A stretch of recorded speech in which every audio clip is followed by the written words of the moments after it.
Yad dediğin nedir sana kömeği, dost dediğin kırıp gedir yüreği. Sen yeter ki ayağda dur, yıkılma, verme fikir, dert eleme hiç neyi.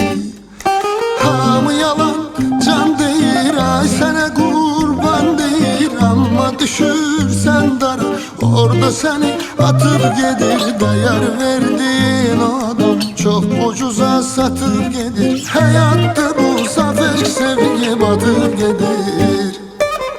Ne vakit değişti zaman, olubdu ömür yalan. Gündüz elinde çırak, doğrunu gezir insan. Belə olmayaydı kaç, herkesle korku telaş. Yaxşı dost, temiz sevgi azalır yavaş yavaş. Ne vakit değişti zaman, olubdu ömür yalan.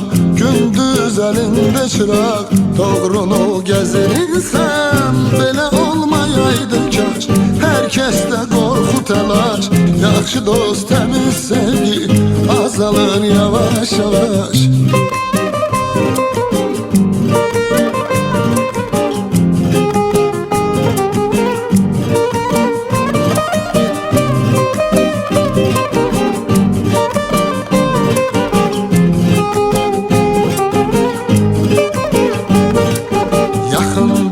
Sonra kesirsen çörek, ne vaxt ise ona eləyirsən kömək. Sonda görürsən ki yalandı her şey, küsuramıdan tamam kırılır yürek.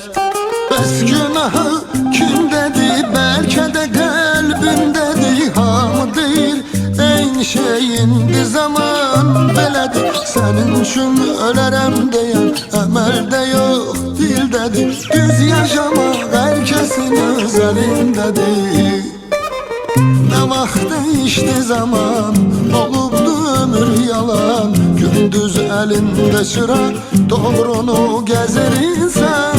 Belə olmayaydı kaç, herkesle korku telaş. Yaxşı dost, temiz sevgi azalır yavaş yavaş. Ne vaxt değişti zaman, olubdu ömür yalan. Gündüz elinde çırak, doğrunu gezir insan. Belə olmayaydı kaç, herkesle korku telaş. Yaxşı dost, temiz sevgi azalır yavaş yavaş.